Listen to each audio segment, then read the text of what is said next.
ரமேஷ் கிட்டேருந்து ஆரம்பிக்கணும்னு நினைக்கிறேன். எல்லா பார்ட்டி ஹெட் குவார்ட்டர்ஸ்லையும் நம்ம நிறைய ஹெக்டிக் பார்லேஸ் பார்க்குறோம், நிறைய அடுத்தடுத்த அதிரடி நகர்வுகளை பார்க்குறோம். அதிமுக பல குழுக்களை அமைச்சிருக்கு. நீங்கள் திமுக ரொம்ப உன்னிப்பாக வாட்ச் பண்ணுறீங்க. திராவிட முன்னேற்ற கழக கேம்பில் இதற்கு எப்படி தயாராகிறாங்க?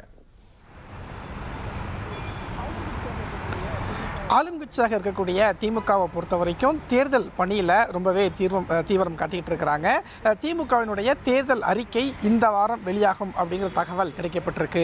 தேர்தல் அறிக்கை தயாரிப்பு குழுவினுடைய தலைவர் கனிமொழி நாளைய தினம் திமுக தலைவர் மு.க. ஸ்டாலினிடம் தேர்தல் அறிக்கையை சமர்ப்பிக்க இருக்கிறாங்க.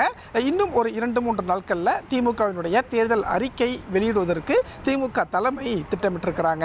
அதே மாதிரி வேட்பாளர் நேர்காணலையும் முதலமைச்சர் மு.க. ஸ்டாலின் செவ்வாய்க்கிழமை தொடங்குவார் அப்படிங்கிற ஒரு தகவலும் கிடைக்கப்பட்டிருக்கு.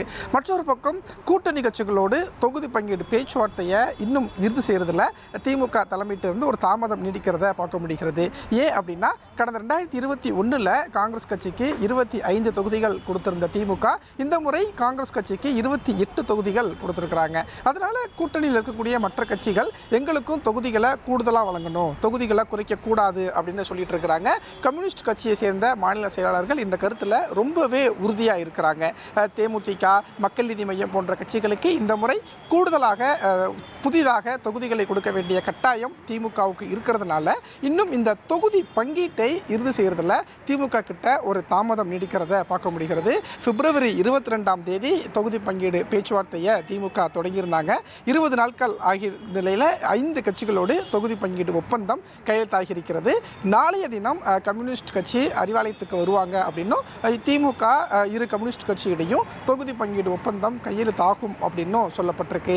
இன்றைக்கு தேர்தல் தேதி அறிவிக்கக்கூடிய நிலையில் முதலமைச்சர் மு.க. ஸ்டாலின் திமுகவின் தலைமை அலுவலகமான அண்ணா அறிவாலயத்துக்கு இன்றைக்கு நேரில் வருகை புரிந்து கட்சி நிர்வாகிகளோடு ஒரு ஆலோசனையை நடத்தியிருந்தார். எனவே நாளைய தினம் தேர்தல் அறிக்கையை இறுதி செய்யக்கூடிய பணி, கூட்டணி கட்சிகளோடு அந்த தொகுதி பங்கீடு ஒப்பந்தம் கையெழுத்தாக்கக்கூடிய பணியில் திமுக தீவிரம் காட்டிட்டு இருக்கிறாங்க. மற்றொரு பக்கம் முதலமைச்சர், துணை முதலமைச்சருடைய பிரச்சார பயணம். முதலமைச்சரை பொறுத்த வரைக்கும் தமிழ்நாடு முழுவதும் ஒவ்வொரு சட்டமன்ற தொகுதியிலையும் 1 அல்ல 2 இடங்களில் பிரச்சாரம் செய்வார். துணை முதலமைச்சரை பொறுத்த வரைக்கும் ஒவ்வொரு சட்டமன்ற தொகுதியிலையுமே 4-5 இடங்களில் தேர்தல் பிரச்சார வாகனத்தில் சென்று பிரச்சாரம் செய்வார். அதற்கான இடங்களை தேர்வு செய்யக்கூடிய பணியில் திமுக தலைமை ஈடுபட்டிருக்கிறதா சொல்லப்படுது. இப்படியாகத்தான் ஆளும் கட்சியான திமுகவினுடைய தேர்தல் பணிகள் அப்படிங்கிறது ஒரு தீவிரம் காட்டப்பட்டு வருகிறது.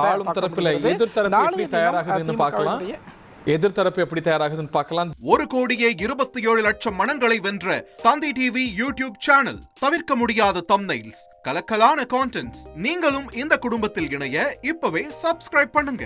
அசுரபலம் கொண்ட எங்கள் டிஜிட்டல் கரங்களில் உங்கள் விளம்பரங்களை சேர்க்க வாட்ஸ்அப் பண்ணுங்க. 8939888838. Email advtthanditv@dttv.in.